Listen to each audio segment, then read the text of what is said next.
Hi. അപ്പോൾ എല്ലാവർക്കും എൻ്റെ പുതിയൊരു വീഡിയോയിലേക്ക് സ്വാഗതം. ഇന്നത്തെ വീഡിയോ എന്ന് പറയുന്നത് ഒരു സ്പെഷ്യൽ ആയിട്ടുള്ള വീഡിയോ ആണ്. സ്പെഷ്യൽ എന്താണെന്നുള്ളത് ഞാൻ നിങ്ങൾക്ക് വഴിയെ പറഞ്ഞുതരാം. Before that actually I'm excusing for the background noise. കാരണം ഞാൻ കുളിക്കാൻ പോയ സമയത്ത് കുഞ്ഞിപ്പെണ്ണിനെ ഹാൻഡിൽ ചെയ്യാൻ വേണ്ടിയിട്ട് അവളുടെ അച്ഛനും ചെറിയച്ഛനും കൂടെ സ്പീക്കറിൽ പാട്ട് വെച്ചിട്ടിരിക്കണം. അതിൻ്റെ വോയിസ് നിങ്ങൾക്ക് കേൾക്കാൻ പറ്റും. അതേപോലെ പുറത്ത് നല്ല മഴയാണ്. സോ അതിൻ്റെ ഒരു ശബ്ദവും നിങ്ങൾക്ക് ഈ വീഡിയോയിലൂടെ കേൾക്കാൻ പറ്റും. ഇന്നത്തെ വീഡിയോയ്ക്ക് ഒരു സ്പെഷ്യാലിറ്റി ഉണ്ടെന്ന് ഞാൻ വഴിയെ പറയാമെന്ന് പറഞ്ഞിരുന്നു. അതെന്താണെന്ന് വെച്ചാൽ ഞാനൊരു 2 years ആയി തിയേറ്ററിൽ പോയിട്ടൊരു സിനിമ കണ്ടിട്ട്. അപ്പോൾ ഇന്ന് നമ്മൾ തിയേറ്ററിൽ പോയിട്ട് സിനിമ കാണാൻ പോകണം. ഏത് സിനിമ അങ്ങനെ നിങ്ങൾ ഫിക്സ് ചെയ്തിട്ടില്ല. അവിടെ പോയിട്ട് ഏതാണോ അവൈലബിൾ ആയിട്ടുള്ളത് അത് നമുക്ക് കാണാമെന്ന് വെച്ചിട്ടുള്ളൂ. കാരണം എന്ന് വെച്ചാൽ ഞാൻ ക്യാരിയിങ് ആയിട്ട് ഒരു 2 months ആയപ്പോൾ ഞാൻ നാട്ടിലോട്ട് വന്നു. ഞാൻ അബ്രോഡായിരുന്നു. സോ നാട്ടിലോട്ട് വന്നതിന് ശേഷം ഞാൻ സിനിമ കണ്ടിട്ടില്ല. ഇപ്പോൾ മോൾക്ക് 1 വയസ്സായി, കണ്ടിട്ടില്ല. അതൊരു കാരണം.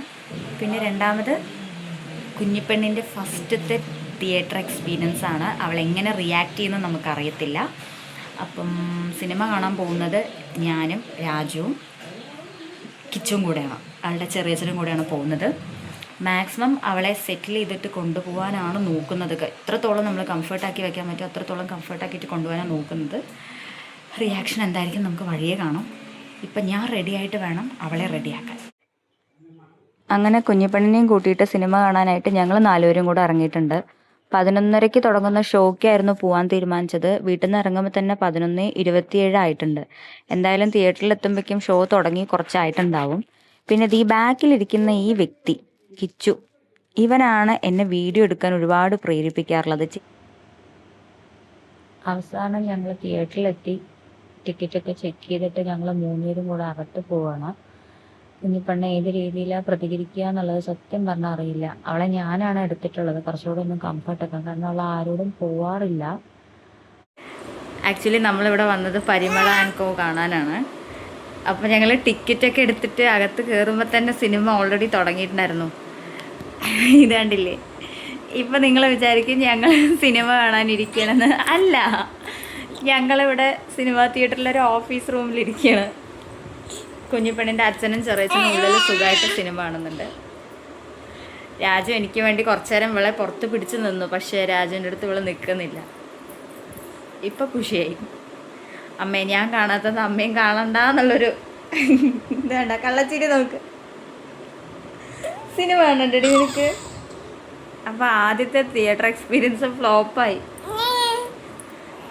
എന്താണ്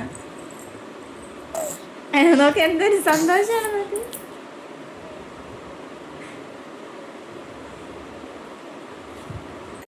ഞാൻ നെഗറ്റീവ് ആണെങ്കിലും പോസിറ്റീവ് ആണെങ്കിലും ഉൾക്കൊള്ളാൻ തയ്യാറായിട്ടായിരുന്നു വന്നിട്ടുണ്ടായിരുന്നത്. കാരണം ഇവളുടെ റിയാക്ഷൻ എന്താണെന്നുള്ളത് നമുക്കറിയില്ല. ഫസ്റ്റായിട്ട് കൊണ്ടുവരികയല്ലേ.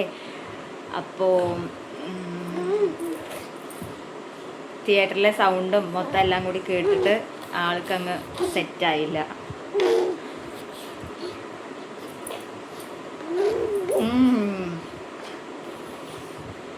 ഞാൻ ഒരു 75-25 മൈൻഡ് സെറ്റിലായിരുന്നു. കാരണം എന്താ വെച്ചാൽ ഇപ്പം വീട്ടിലിങ്ങനെ രാജു ആണെങ്കിലും പിന്നെ ഇവളുടെ അച്ഛനൊക്കെ ആണെങ്കിലും തുമ്മുമ്പോൾ തന്നെ ഇവള് നന്നായിട്ട് പേടിക്കാറുണ്ട്. അവർക്കൊക്കെ വലിയ തുമ്മല, നല്ല സൗണ്ടുള്ള തുമ്മല. അപ്പം ഞാൻ അത് മൈൻഡിൽ വെച്ചിട്ട് ഒരു 75-25 ആയിരുന്നു. 25% ഇവൾ ഓക്കെ ആവും, 75% ഓക്കെ ആവില്ല എന്ന്. 75% ഓക്കെ ആയില്ല. എന്നിട്ട് ഇപ്പം ചിരിക്കുന്നു വേണ്ട, കള്ളച്ചിരി. കുഞ്ഞി പെണ്ണ് ഇത് നോക്കൂടെ. ഇപ്പം ആളോക്കെയാണ്. അപ്പോൾ രാജു ഉള്ളിൽ കയറിയിട്ടുണ്ട്. ഇനി മറ്റേ ഇൻ്റർവെല്ലായിട്ടേ വരുള്ളൂ എന്നാണ് പറഞ്ഞത്. അതുവരെ നമുക്ക് ഇങ്ങനെ എങ്ങനെയെങ്കിലും തള്ളി നീക്കണം.